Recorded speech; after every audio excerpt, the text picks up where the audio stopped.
22 ते 23 लाख मुलांनी ही नीट नावाची एक्झाम दिलेली आहे. प्रत्येक स्टुडंट जो आहे तो वेगळा आहे.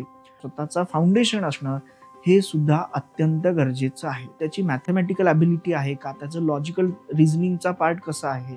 आपण त्या कोचिंग क्लासला सूट होतो का नाही? 80% जो आहे तो त्या मुलाचे एफर्ट्स, त्याचे हार्ड वर्क, त्याची कन्सिस्टन्सी, त्याचं डेडिकेशन, तेवढ्या मोठ्या क्राऊडमध्ये मला ते नॉलेज गेन करता येतंय का? डाउट सॉल्व्हिंगसाठी काही फॅसिलिटीज आहेत का? नोट्स हा सुद्धा एक इम्पॉर्टंट फॅक्टर आहे. नमस्कार मित्रांनो, मी आहे आपला Ganesh sir, founder of L2L academy. जे स्टुडंट आता 10वीतून 11वीत जात आहेत, त्यांच्यामध्ये आता एक खूप महत्त्वाचा प्रश्न असणार आहे. पर्टिक्युलर त्यांच्या पॅरेंट्सच्या समोरचा प्रश्न असणार आहे, की आपल्या विद्यार्थ्यासाठी कोचिंग क्लास कोणता निवडावा? थोडंसं आपण मागे जाऊया आणि समजून घेऊया, की कोचिंग क्लासची गरज आणि ह्या सगळ्या गोष्टींबद्दल. 10वी पर्यंत आपली शिक्षण संस्था, शिक्षण पद्धती अशी आहे, की त्यामध्ये आपल्याला फक्त पास होऊन पुढच्या वर्गात जायचं असतं. यामध्ये कुठेही आपल्याला सब्जेक्ट निवडण्याची तेवढी मुभा नसते. आपल्याला फक्त चांगला अभ्यास करायचा असतो आणि पुढच्या इयत्तेमध्ये जायचं असतं. 10वी नंतर ह्या गोष्टी बऱ्याच चेंज होतात. 10वी नंतर आपल्याला ब्रांच चूज करायची असते. आपल्याला आर्ट्स, कॉमर्स, सायन्स किंवा पॉलिटेक्निक किंवा ITI किंवा अजून बाकीचे कोर्सेस, अशा आपल्याला कोर्सेसपैकी काहीतरी एक निवडावं लागतं. जनरली ट्रेंड असा आहे, की जो स्कॉलर स्टुडंट आहे, तो थोडासा सायन्सकडे जाण्याचा कल आपल्या समाजामध्ये दिसतो. डेफिनेटली कॉमर्समध्ये पण असे स्कॉलर स्टुडंट जातात आणि त्यामध्ये खूप चांगलं करियर सुद्धा करतात. बट मी सायन्सचाच टीचर असल्यामुळे मी थोडं सायन्सबद्दल जास्त या अ, याच्यामध्ये बोलणार आहे. आजच्या व्हिडिओचा मेन विषय असणार आहे, की सायन्समध्ये आपण जेव्हा जात असतो, तर आपल्याला कोचिंग क्लासेस वगैरे कशा पद्धतीने निवडावे लागतील. तर जेव्हा आपण सायन्समध्ये जातो, तर 11वी-12वी सायन्स बरोबर आपल्याला काही कॉम्पिटिटिव्ह एक्झामसाठी सुद्धा तयारी करावी लागते. गव्हर्नमेंटनी 12वी नंतरच्या ज्या काही कोर्सेस आहेत, मग ते इंजिनिअरिंग असू दे, मेडिकल असू दे, इव्हन लॉ असू दे किंवा डिझायनिंग असू दे, तर या प्रत्येक कोर्ससाठी काही ना काहीतरी एंट्रन्स एक्झाम दिलेली आहे. दुर्दैवाने या एंट्रन्स एक्झामची तयारी आपल्या रेग्युलर शाळा कॉलेजेसमध्ये 11वी-12वीला करवली जात नाही. जेव्हा मी CBSE बद्दल बोलेल, तेव्हा मी स्कूल वर्ड वापरेल, शाळा वर्ड वापरेल आणि जेव्हा स्टेट बोर्ड बद्दल बोलेल, तेव्हा मी कॉलेज वर्ड वापरेल. कारण स्टेट बोर्डमध्ये 11वी-12वीला ज्युनियर कॉलेज असं म्हटलं जातं. मी जसं म्हणालो, दुर्दैवाने या स्कूल्समध्ये किंवा ह्या कॉलेजेसमध्ये या कॉम्पिटिटिव्ह एक्झाम बद्दलची तयारी करून घेतली जात नाही. याचं मेन कारण, की त्यांना गव्हर्नमेंटनी डिझाइन दिलेला कोर्स जो आहे, तो फक्त बोर्ड पॉइंट ऑफ व्ह्यू आहे. आणि ही जी दरी आहे, की शाळा कॉलेजेसमध्ये फक्त तुम्हाला बोर्डचं शिक्षण दिलं जाणार आहे आणि तुमचं याच्या पुढचे जे अकॅडमिकचे करियर असणार आहे, तुमचे जे ब्रांचेस असणार आहेत, ते सगळ्या काही ना काहीतरी कॉम्पिटिटिव्ह एक्झामवर डिपेंड करणार आहेत. ह्या दरीला फुलफिल करण्यासाठी कोचिंग क्लास नावाची एक संस्था मध्ये आली. आणि हल्ली तर या कॉम्पिटिशनच्या युगामध्ये हे फार अवघड झालेलं आहे, की विदाऊट कोचिंग क्लास तुम्हाला एखाद्या चांगल्या कॉलेजमध्ये जाणं शक्य झालेलं आहे. या कॉम्पिटिशनच्या जगामध्ये जर तुम्हाला टिकून राहायचं आहे, तर तुम्हाला त्या कॉम्पिटिशनची तयारी त्याच्या पद्धतीनं, त्याला जसं अपेक्षित आहे त्या पद्धतीनं करणं फार गरजेचं आहे. भलेही या कॉम्पिटिटिव्ह एक्झामसाठी सिलेबस जो आहे, तो तुमचा रेग्युलर HSC किंवा CBSEचा बोर्डचा सिलेबस जरी असला, तरी क्वेश्चनची लेव्हल जी आहे, ती डेफिनेटली वरची असते. आणि मी जसं पूर्वीच तुम्हाला सांगितलं, की शाळा कॉलेजेसमध्ये हे शिकवलं जात नसल्यामुळे तुम्हाला कुणाच्या तरी गाईडन्सची गरज डेफिनेटली लागते. ॲज अ टीचर तुम्ही जर मला माझं ओपिनियन विचारला, तर मला पर्सनली वाटतं, की कोचिंग क्लासेस ही पद्धत तशी नसायला हवी. तुम्ही जर डेव्हलप कंट्रीज पाहिलात, तर तिथे तुम्हाला ही पॅरलल कोचिंग इंडस्ट्री नावाचा प्रकार दिसणार नाही. आपल्या इथे हे असण्याचं मेन कारण आहे, की आपल्या शाळांमध्ये, आपल्या कॉलेजेसमध्ये ह्या स्पर्धात्मक एक्झामसाठी, या कॉम्पिटिटिव्ह एक्झामसाठी तयारी करून घेतली जात नाही आणि त्यासाठी आपल्याला या कोचिंग क्लासवर डिपेंड राहावं लागतं. आणि डेफिनेटली यामध्ये प्लस मायनस पॉइंट असणारच आहेत. कधीही कोणतीही इंडस्ट्री किंवा कोणताही डिसिजन जो आहे, तो ब्लॅक एंड व्हाईट नसतो, जसं आपल्याला मूव्हीजमध्ये दाखवलं जातं. आयुष्य जे आहे ते ग्रे कलरचं आहे, की ज्यात तुम्हाला प्लस मायनस पॉइंट दोन्ही मिळणार आहेत. जेव्हा मी कोचिंग क्लासेसबद्दल बोलतो, तर डेफिनेटली काही कोचिंग माफिया आहेत, की ज्यांनी अक्षरशः कोचिंगचा, शिक्षणाचा बाजार केलेला आहे. बट त्याचबरोबर मुलांवर काम करणारे, मुलांसाठी जीवापाड शिकवणारे, दिवस-रात्र करून 10-10, 12-12, 14-14 तास मुलांना शिकवणारे असे धडपडी शिक्षक सुद्धा तुम्हाला ह्या कोचिंग क्लासेसमध्ये बघायला मिळणार आहेत. सो ॲज अ पालक हे कोचिंग क्लास निवडताना आपल्याला खूप काळजीपूर्वक काही गोष्टींचा विचार करावा लागणार आहे. माझा पहिला प्रश्न पालकांना असणार आहे, की तुम्हाला JEE नीट का करायची आहे? याचं उत्तर तुमचं परफेक्ट किंवा तयार असणं फार गरजेचं आहे. तुम्ही हा प्रश्न जर एखाद्या कोचिंग क्लासमध्ये जाऊन विचारला तर ते तुम्हाला कन्व्हिन्स करायचा प्रयत्न करणार की डेफिनेटली तुमच्या मुलाकडून ते होऊ शकतं, तुमच्याकडून ते होऊ शकतं. आणि मुलांना अट्रॅक्ट करण्यासाठी कोचिंग क्लासवाले प्रॉपर काउन्सिलिंग सेशन्स घेत असतात. त्यामध्ये ते तुम्हाला स्कॉलरशिप ऑफर करत असतात. आपण एखाद्या मार्केटमध्ये गेलो तर तिथं ग्राहकाला अट्रॅक्ट करण्यासाठी जसा सेल असतो, डिस्काउंट असतो, त्यालाच कोचिंग इंडस्ट्रीमध्ये आपण काय वेगळा शब्द वापरतो, त्याला आपण म्हणतो स्कॉलरशिप. तर स्कॉलरशिप नावाचं हे गोंडस असं गाजर दाखवून तुम्हाला ऍडमिशन करवलं जातं. त्यासाठी एक एक्झाम घेतली जाते. त्या कोचिंग क्लासची एंट्रन्स एक्झाम असते. बेस्ड ऑन दॅट तुम्हाला हे तुम्हाला वेगवेगळ्या स्कॉलरशिप ऑफर करतात. आणि मी बऱ्याच वेळा पालकांमध्ये पाहिलेलं आहे, की पालकांमध्ये हा प्राउड मोमेंट असतो, की माझ्या मुलाला फलाना क्लासचा इतकी स्कॉलरशिप मिळाली. लक्षात घ्या पालकांनो, हा पूर्णपणे मार्केटिंगचा पार्ट आहे. तुम्हाला जेईई नीट खरंच करायचं आहे का? हा प्रश्न आणि ह्या प्रश्नाचं उत्तर शोधणं हे अत्यंत महत्त्वाचं आहे आणि कोचिंग क्लास निवडणं ही त्याच्यानंतरची गोष्ट येते. मी जसं म्हणालो, की 10वी नंतर आपल्याकडे आर्ट्स, कॉमर्स, सायन्स अशा भरपूर ब्रांचेस असताना सुद्धा मेजॉरिटी क्राउड सायन्सकडे जाण्याचं एकमेव कारण आहे, की त्याच्यामध्ये जे तुम्हाला स्कोप मिळणार आहे, तुम्हाला जे करिअरचे ऑप्शन्स आणि त्याच्यामधले जे तुम्हाला ग्रोथ मिळणार आहे, ती कंपॅरेटिव्हली काही वेळा जास्त वाटते. मी जसं उल्लेख केला कॉमर्समध्ये पण खूप चांगले कोर्सेस आहेत. बट तिथे कंपॅरेटिव्हली मी प्रोबॅबिलिटीच्या टर्म्समध्ये बोलत आहे. प्रोबॅबिलिटीच्या टर्म्समध्ये तिथे अपॉर्च्युनिटीज कंपॅरेटिव्हली कमी आहेत. मग आपल्याकडे ट्रॅडिशनल वे कुठला राहतो? एकतर इंजिनिअरिंग करणं किंवा मेडिकल करणं. मेडिकलच्या बाबतीत आपल्या समाजामध्ये असं आहे, की एक वेळ तुमचा इंजिनिअर जो आहे तो बेरोजगार राहू शकतो. पण डॉक्टर जो आहे तो कधीही बेरोजगार राहत नाही. बेरोजगार डॉक्टर ही संकल्पना आपल्या इथे नाही. कारण जर तुम्ही मेडिकल करत असाल, तुम्ही डॉक्टर बनत असाल, तर तुम्हाला काही ना काहीतरी अर्निंग तुमचं चालूच होतं. वेदर तुम्ही दुसऱ्या हॉस्पिटलमध्ये जॉब करा किंवा स्वतःचं क्लिनिक तुम्ही स्टार्ट करू शकता. ओके. त्याचबरोबर डॉक्टरी पेशाला आपल्या समाजामध्ये खूप जास्त सन्मान आहे, प्रेस्टीज आहे, पैसा बक्कळ मिळतो ही तर गोष्ट डेफिनेटली आहेच. सो त्यामुळे नकळतपणे मेडिकलकडे म्हणजेच नीट एक्झामच्या प्रिपरेशनकडे जाण्याचा समाजाचा कल जो आहे तो वाढत आहे. त्यामुळेच तुम्ही जर मागच्या काही वर्षांमध्ये पाहिलात तर नीटसाठी प्रिपेअर करणारी जी मुलं आहेत, त्यांचा टक्का जो आहे तो बराच वाढलेला आपल्याला दिसतो. यावर्षी सुद्धा साधारण 22 ते 23 लाख मुलांनी ही नीट नावाची एक्झाम दिलेली आहे. तर माझा तर सगळ्यात पहिला पालकांना आणि विद्यार्थ्यांना हाच प्रश्न आहे, की प्रत्येकानं डॉक्टर झालंच पाहिजे का? प्रत्येकानं इंजिनिअर झालंच पाहिजे का? इंजिनिअरिंग बद्दल पण बोलायचं झालं तर त्याच्यामध्ये जी जेईची एक्झाम आहे त्याच्यामध्ये 12 ते 15 लाख मुलं एक्झाम देतात आणि जर तुम्ही आय-आय-टीच्या सीट पाहिल्या तर साधारण त्या 15 ते 17,000च्या दरम्यान आहेत. तर एवढ्या कमी सीटसाठी एवढी लाखो मुलं एक्झाम देतात. इकडे मेडिकलमध्ये पण एम-बी-बी-एसच्या गव्हर्नमेंट प्लस प्रायव्हेट सीट जर पाहिल्या तर ते साधारणपणे 1,00,000 ते 1,10,000 आहेत आणि त्याच्यासाठी 22 ते 23 लाख मुलं कॉम्पिटिशनमध्ये उतरलेली असतात. इतक्या वर्षांच्या अनुभवावर मला लक्षात आलं, की यातला मेजॉरिटी क्राउड जो आहे, तो त्या पद्धतीनं प्रिपरेशन सुद्धा करत नाही आणि त्याच्यामध्ये तेवढं पोटेन्शियल पण नसतो. कदाचित माझी ही गोष्ट काही पालकांना रुचणार नाही, बट हे सत्य आहे, की प्रत्येक स्टुडंट जो आहे तो वेगळा आहे.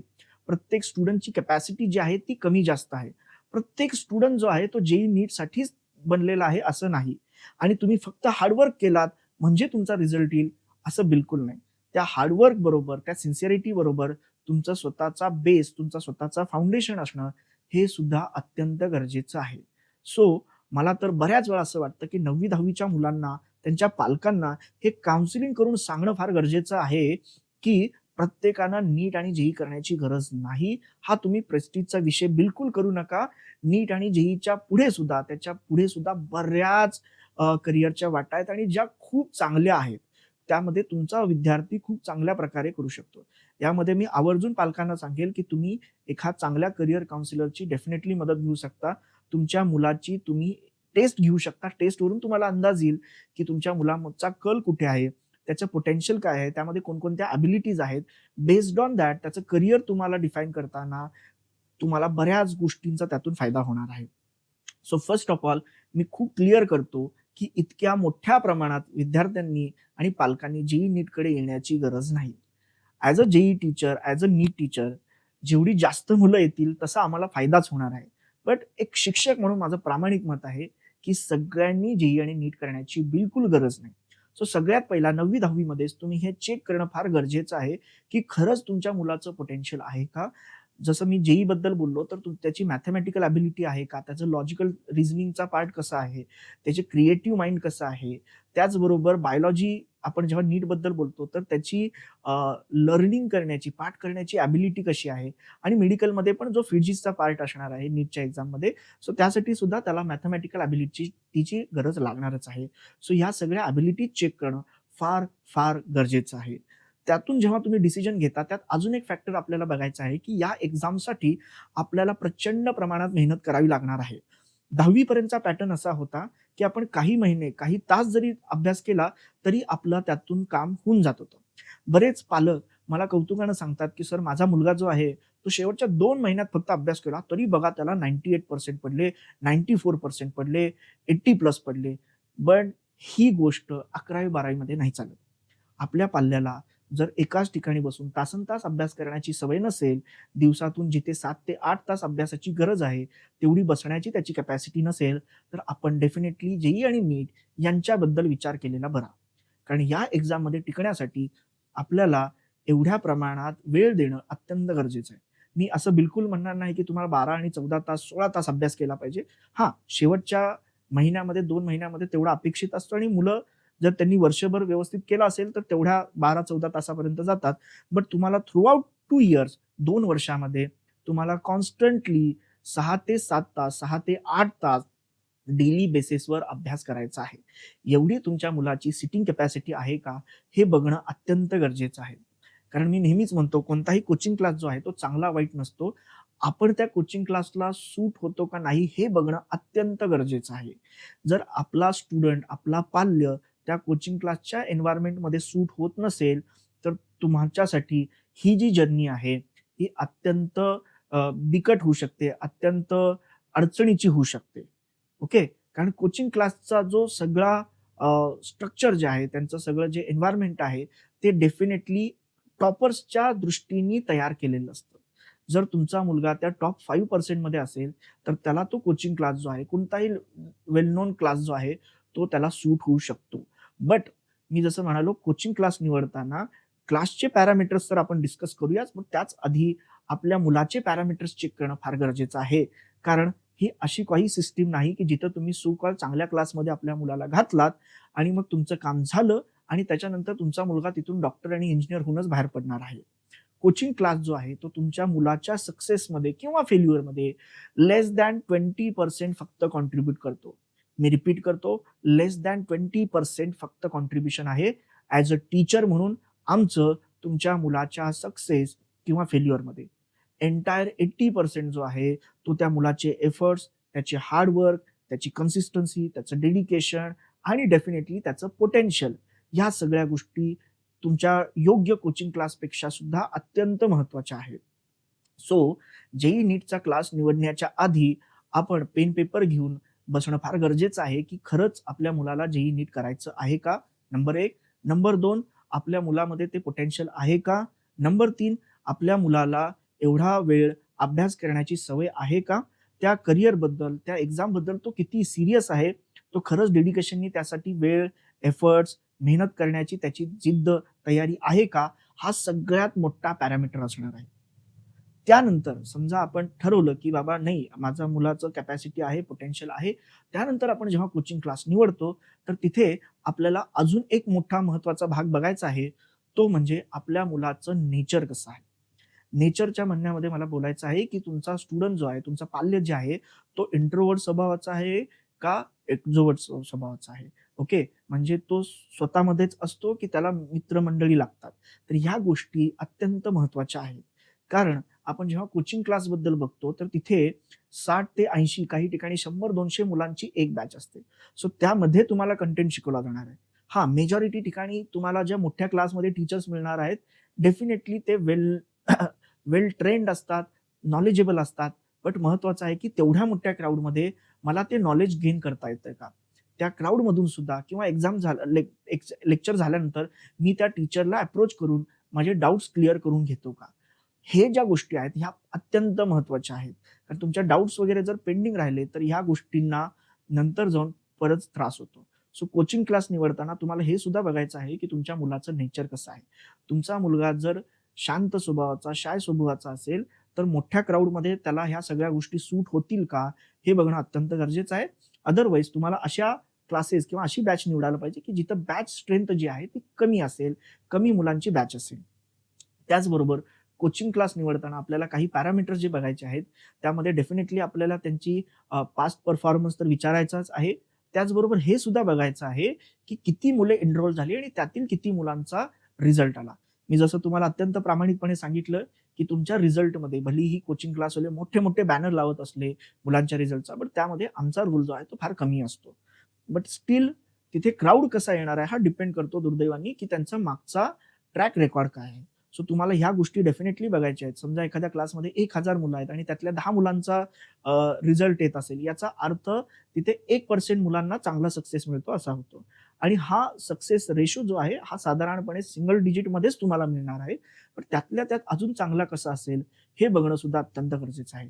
जे तिथे शिकवणारे टीचर्स आहेत, ते किती एक्सपिरियन्स्ड आहेत, हे सुद्धा अत्यंत महत्त्वाचं आहे. रिसेंटली आम्ही पाहिलेलं आहे, पर्टिक्युलर हे ऑनलाईन कोचिंग क्लासेस झाल्यापासून पर्टिक्युलर मुलांना एखादा सीनियर फॅकल्टीकडून शिकण्यापेक्षा यंग टीचर्सकडनं शिकणं अत्यंत आवडत असतं.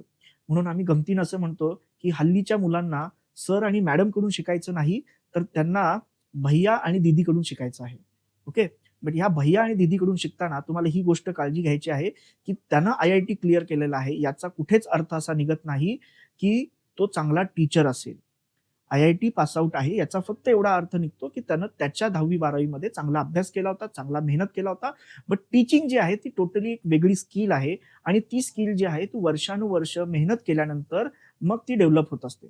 ॲज अ टीचर पहिली काही वर्ष आम्हाला मुलांची सायकॉलॉजी आणि सिलेबसची डेप्थ समजून घेण्यातच गेली होती.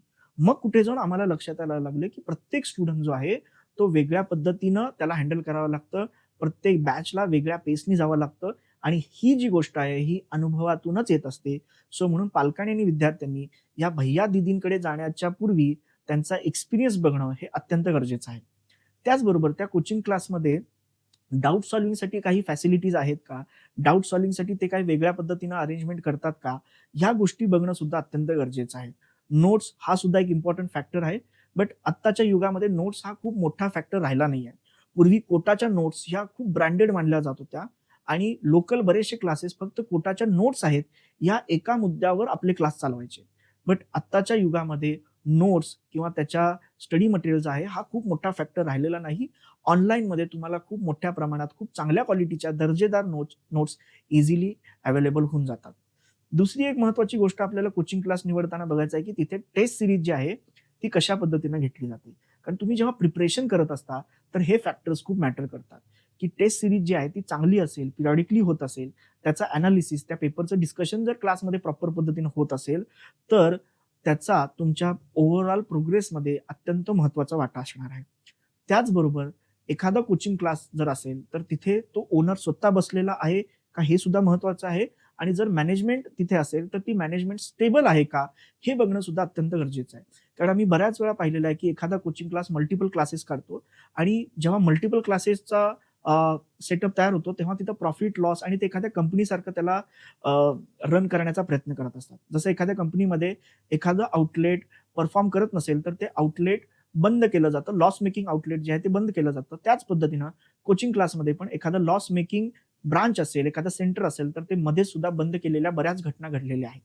सो तुम्हाला ही सुद्धा काळजी घ्यायची आहे. या गोष्टींची सुद्धा तुम्हाला सगळी पूर्तता करून घ्यायची आहे, की हे जे सेंटर आहे, इथला मॅनेजमेंट बॉडी कशी आहे, हे किती स्टेबल आहे. शक्यतो आम्ही पॅरेंट्सना म्हणतो, की एखादं नवीन सेंटर असेल, तर तिथे शक्यतो प्रयोग करू नका. कारण त्या नवीन सेंटरला सेट होण्यासाठी, तिथे चांगले टीचर्स सेट होण्यासाठी काही वेळा वेळ लागतो. सो एखादं सेट असं सेंटर असेल, तर अशा ठिकाणी तुम्ही प्रिफर करणं अत्यंत गरजेचं आहे. मी जसं पूर्वी सुद्धा बोललो, की ॲज अ पालक आपण जेव्हा क्लास निवडतो, तर आपल्याला हे बॅकएंडला ही गोष्ट माहीत असणं अत्यंत गरजेचं आहे, की त्या क्लासचा रोल फक्त आपल्या मुलाला गाईड करणं, त्याला फक्त योग्य काय, अयोग्य काय, कोणता अभ्यास कसा करावा, किती करावा हे सांगणं आहे. करायचं आपल्या मुलालाच आहे. ओके. सो त्यामुळे क्लास झाल्यानंतर आपला मुलगा जर घरी येऊन किती तास अभ्यास करतो, कशा पद्धतीने करतो, त्याचं डिस्ट्रॅक्शन कुठे चाललंय का, त्याची हेल्थच्या गोष्टी सगळ्या व्यवस्थित आहेत ना, त्याचा झोप व्यवस्थित होते ना, ह्या सगळ्या गोष्टींकडे बघणं सुद्धा अत्यंत गरजेचं आहे. पालक म्हणून मी तुम्हाला सल्ला देऊ इच्छितो किंवा रिक्वेस्ट करू इच्छितो, मुलांच्या डे टू डे लाईफमध्ये खूप जास्त इन्व्हॉल्वमेंटची तुमची गरज नाही. डेली कोणता चॅप्टर झाला, किती क्वेश्चन सोडवले, इतक्या डिटेलिंगमध्ये जाण्याची गरज नसते. बट ओव्हरऑल तुमचं लक्ष डेफिनेटली पाहिजे, की आपला मुलगा कुठं वाया तर गेलेला नाहीये ना, मित्रांबरोबर त्याचा वेळ तर वाया जात नाहीये ना, तर ह्या गोष्टी बघणं फार गरजेचं आहे. सो अशा प्रकारे जर आपण एक चांगला कोचिंग क्लास निवडू शकलो आणि त्याचबरोबर आपल्या स्टुडंटनी चांगल्या पद्धतीनं जर सिन्सिअरली 2 वर्ष कन्सिस्टंटली एफर्ट्स टाकले, तर आपल्याला एक चांगला रिझल्ट डेफिनेटली येऊ शकतो. यामध्ये आपल्याला हे एक्सेप्ट करून गेलं पाहिजे, की कोचिंग क्लास म्हणजे सर्वस्व नाही, ही एक्झाम म्हणजे सर्वस्व नाही. ह्या एक्झामसाठी मुलांना आपल्याला डेफिनेटली मोटिव्हेट करायचं आहे जेईई नीटसाठी. पण त्यांच्याकडून ते होत नसेल, तर त्यांना तो धीर देणं सुद्धा अत्यंत गरजेचं आहे आणि बॅकएंडला तुमचा प्लॅन बी, प्लॅन सी, प्लॅन डी तुमचं रेडी असणं अत्यंत गरजेचं आहे. नेहमी लक्षात ठेवा तुमच्या मुलाच्या जीवापेक्षा, तुमच्या मुलाच्या हेल्थपेक्षा कोणताही क्लास, कोणत्याही क्लासची एक्झाम किंवा इव्हन जेईई नीटची एक्झाम ही मोठी नाही. सगळ्यात प्रायोरिटीवर आपल्या मुलाचं, आपल्या मुलीचे हेल्थ आणि त्यांचा अ, काय म्हणूया, की त्यांचा जीव अत्यंत महत्त्वाचा आहे. डिप्रेशनमध्ये जाऊन आपल्या मुलाला बाकीच्या गोष्टी तरी त्याच्या डोक्यात येत नाही आहेत ना, तो डिप्रेस होऊन त्याला त्रास तर होत नाही ना, ह्या गोष्टींची काळजी घेणं अत्यंत गरजेचं आहे ॲज अ पॅरेंट्स म्हणून. सो त्याच्यामुळे कोचिंग क्लास निवडताना घराच्या जवळचा किंवा एखाद्या चांगला जसं मी पॅरामीटर सांगितले, अशा पॅरामीटर्सवर बसणारा असा क्लास निवडणं आणि त्याचबरोबर त्या पॅरामीटर्सच्या आधी आपला स्टुडंट, आपला विद्यार्थी त्या सगळ्या पॅरामीटर्सला म्हणजे त्या कोचिंग क्लासच्या त्या ट्रॅकला सूट होणारा आहे का नाही? त्याला हे सगळं प्रेशर जे आहे ते पेलणारं आहे का नाही? त्याचं पोटेन्शियल आहे का नाही? हे बघणं सुद्धा अत्यंत गरजेचं आहे. त्याचबरोबर तुम्हालाही अशा पद्धतीनं जर तुमच्या मुलाचं काउन्सिलिंग करून घ्यायचं असेल, तुम्हाला समजून घ्यायचं असेल, की तुमचा मुलगा कुठे स्टँड करतो, त्याला कशा पद्धतीनं गाईड केलं पाहिजे, कशा पद्धतीनं त्यानं प्लॅनिंग केलं पाहिजे, तर त्यासाठी तुम्ही खाली दिलेल्या नंबरवर डेफिनेटली आम्हाला कॉन्टॅक्ट करू शकता आणि आम्ही त्या पद्धतीनं तुम्हाला काउन्सिलिंग करून त्या पद्धतीनं गाईड करण्यासाठी नेहमीच तत्पर आहोत.